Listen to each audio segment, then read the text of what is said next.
La delegada de Educación y Deporte en Córdoba, Inmaculada Troncoso, y el alcalde de Lucena, Juan Pérez, han visitado hoy las obras que se ejecutan en el Instituto Juan de Aréjula y el Marqués de Comares para la instalación de placas fotovoltaicas que permitirán el ahorro energético en estos centros. La inversión, cercana a los 100.000 euros, se suma a la construcción de 2 talleres para los módulos de instalaciones térmicas y solares en el Instituto Marqués de Comares, con una aportación adicional de 220.000 euros. Escuchamos a Inmaculada Troncoso. Ha contribuido a que un profesor sea utilizado para crear una unidad más de primero de la ESO, por citar algo. Como decía, también una inversión en digitalización importante.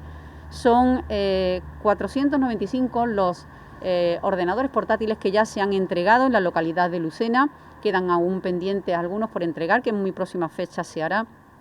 Y además de todo, bueno, pues conviene hablar de lo que yo creo que ha sido el convenio estrella que todo el profesorado esperaba y deseaba, ese convenio de Google y Microsoft, que va a ayudar no solamente a crear plataformas en entornos seguros que son complementarias de las plataformas que la Consejería de Educación, la plataforma Moodle, por poner un ejemplo, pues también se utiliza. Hemos citado alguna serie de medidas, también los fondos de emergencia social, esos fondos que se destinaron a los centros educativos, de manera que pudieran de alguna forma pues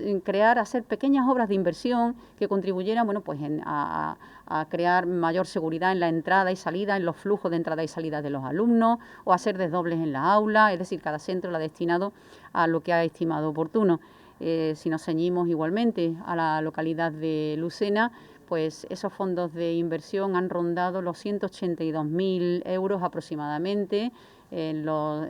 IES y la residencia escolar de la localidad. Y ya, si nos centramos en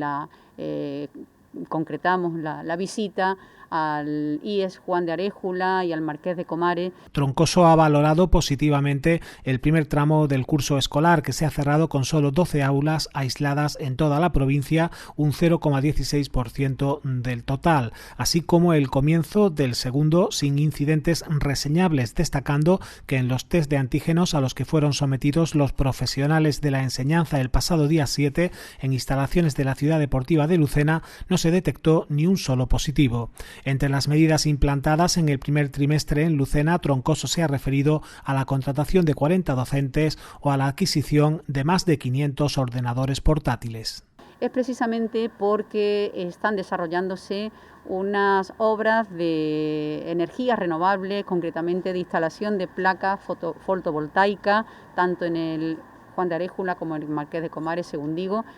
Bueno, pues una cuestión que es una apuesta muy clara por parte de la Consejería y que sin duda con esa inversión de aproximadamente 106.000 euros va a contribuir a que tengamos, apostemos por esa mejora de la sostenibilidad en la energía y un ahorro energético importante. Sí, está previsto que se terminen en febrero de este año. Puede ocurrir que en algún momento haya algún contratiempo, que esperemos que no sea así, pero la previsión es que se terminen en febrero de este año.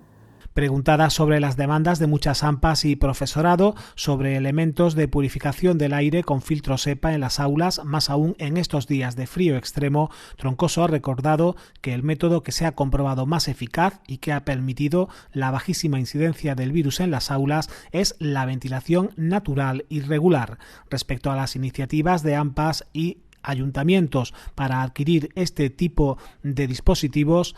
Troncoso ha señalado que se trata de iniciativas particulares que no pueden sustituir a la ventilación cruzada. Bueno, a ver, la Delegación Territorial de Educación